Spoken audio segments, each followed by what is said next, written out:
Shalom, sahabat CS dimanapun Anda berada. Saya sangat bersuka cita bisa menjumpai Anda untuk menyampaikan kebenaran firman Tuhan. Kebenaran firman Tuhan pada kesempatan kali ini berjudul berfungsi sebagai influencer. Saya ulangi sekali lagi, berfungsi sebagai influencer. Saya mengucap terima kasih kepada saudara yang setia menjadi subscriber saya, yang setia juga mengikuti atau menyaksikan firman Tuhan yang saya sampaikan. Saya percaya firman Tuhan yang saudara dengarkan tidak akan pernah sia-sia. Karena setiap firman yang keluar dari mulut Allah tidak akan kembali dengan sia-sia. Bagi saudara yang baru pertama kali menyaksikan tayangan ini, saudara tidak usah ragu-ragu, tekan tombol subscription-nya. Ya, saya percaya, ya saudara juga pasti akan diberkati. Ibrani pasal 5 ayat 12-14. Saya akan bacakan buat kita semua, dikatakan begini.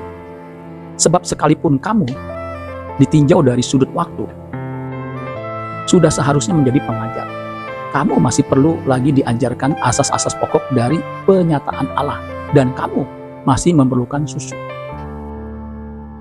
bukan makanan keras. Nah, ayat 13, perhatikan. Sebab barang siapa masih memerlukan susu, ia tidak memahami ajaran tentang kebenaran. Sebab ia adalah anak kecil. Ayat 14, tetapi makanan keras adalah untuk orang-orang dewasa, yang karena mempunyai panca indera yang terlatih, untuk membedakan yang baik daripada yang jahat.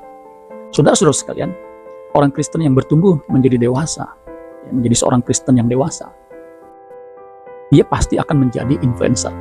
Ya, saya ulangi sekali lagi, ini pernyataan penting.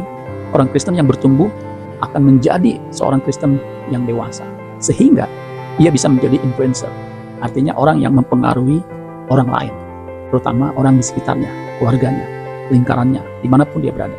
Nah, orang Kristen yang dewasa sudah seharusnya jadi kakak pembina bagi adik-adik rohaninya tentunya, ya. Dia jadi mentor, ya.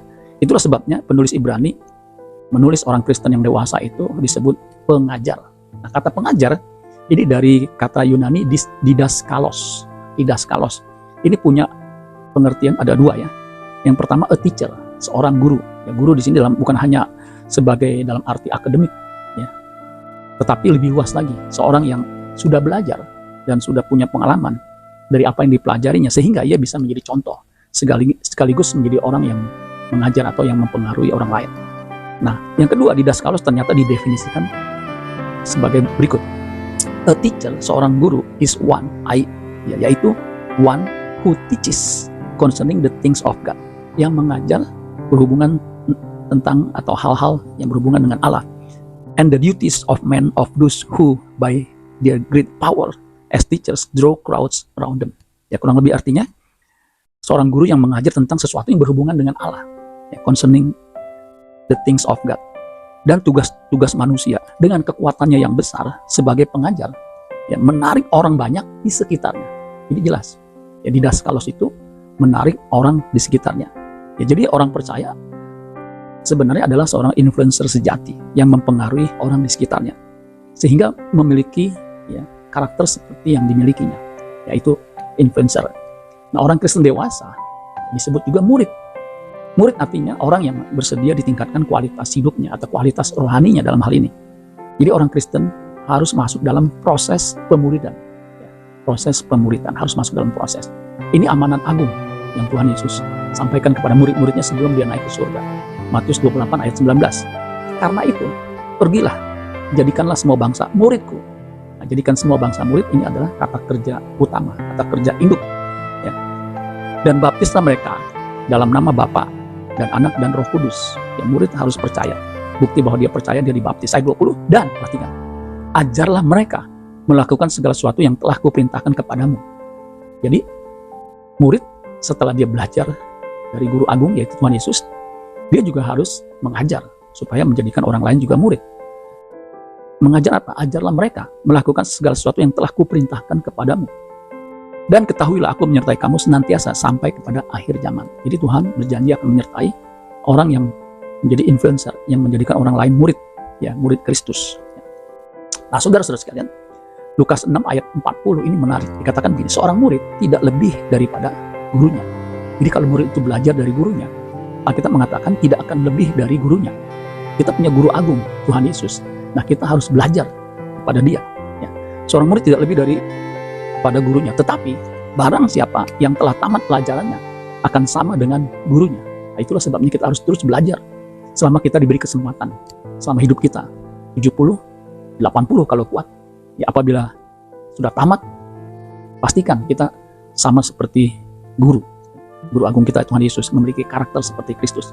Karena Yesus adalah model, contoh, teladan atau prototipe orang yang mencapai kesempurnaan seperti yang Bapa kehendaki. Ya, Ibrani 5 ayat 8 dikatakan, dan sekalipun ia ini menunjuk Yesus adalah anak, ia telah belajar menjadi taat dari apa yang telah dideritanya. Nah, kalau suruh lihat di situ ayat 8 tadi itu, ia telah belajar menjadi taat dari apa yang dideritanya. Jadi untuk bisa menjadi orang yang dewasa rohani, orang yang senantiasa taat, dia harus belajar. Ya, belajar menjadi taat. Nah, ayat 9, dan sesudah ia mencapai kesempurnaannya, bagian lain mengatakan kedewasaannya, ia menjadi pokok keselamatan yang abadi bagi semua orang yang taat kepadanya. Jadi dia menjadi model, menjadi contoh, menjadi pokok keselamatan, ya, yang abadi. Bagi siapa? Bagi semua orang yang taat kepadanya. Bagi kita yang taat, kita harus mengerjakan keselamatan kita dengan takut dan gentar. Ya, Filipi 2 ayat 12, itu jelas. Mengerjakan keselamatan dengan takut dan gentar. Apa yang dikerjakan? Filipi 2 ayat 5, menaruh pikiran dan perasaan yang terdapat juga dalam Kristus Yesus. Ya, itu nasihat dari Rasul Paulus kepada jemaat Filipi, hendaklah kamu dalam hidupmu bersama menaruh pikiran dan perasaan yang terdapat juga dalam Kristus Yesus. Itu yang kita harus kerjakan, ya, supaya kita bisa mempengaruhi orang lain, karena kita mempunyai pikiran perasaan seperti yang Yesus miliki. Nah, ini sejalan dengan pengajaran Yesus di bagian lain. Di Matius pasal 5 ayat 13, Yesus berkata, kamu adalah garam dunia. Jika garam itu menjadi tawar, dengan apakah ia diasinkan? Tidak ada gunanya lagi selain dibuang dan diinjak orang. Jadi garam itu punya pengaruh. Garam itu punya tekstur, punya rasa yang mempengaruhi apapun yang dekat dengan dia. Ya, garam bisa mengawetkan, garam bisa menyembuhkan, garam bisa memberikan penyedap. Jadi orang percaya itu harusnya menjadi garam. Nah, kalau garam itu tidak asin, ya, tidak lagi gunanya selain dibuang dan diinjak orang. Kemudian ayat 14, kamu adalah terang dunia. Ya, perhatikan di situ kata terang dunia. Kota yang terletak di atas gunung tidak mungkin tersembunyi. Jadi orang percaya juga terang dunia. Ya, kota yang tersembunyi tidak mungkin tersembunyi. Ya, kota yang di atas gunung maksudnya Yerusalem. Yerusalem itu saudara ya ada di ketinggian. Jadi kalau dari bawah tidak kelihatan, kecuali ada lampu ya, yang menerangi Yerusalem itu, kota Yerusalem itu, sehingga bisa terlihat, ya tidak tersembunyi. Nah, saudara sekalian, orang percaya itu adalah terang dunia. Ya, dia memancarkan kemuliaan Allah, sehingga melalui kehidupan kita orang melihat keselamatan, orang melihat kebaikan Tuhan. Ya, sehingga orang berkata, kalau kita hidup benar, kita hidup baik, orang sebaik dia atau orang benar seperti dia tidak mungkin menyembah Tuhan yang salah. Itulah sebabnya di ayat 16 kalau sudah baca di Matius 5 tadi, ya, ketika orang merasakan kebaikan kita, mereka memuliakan Allah Bapa di sorga.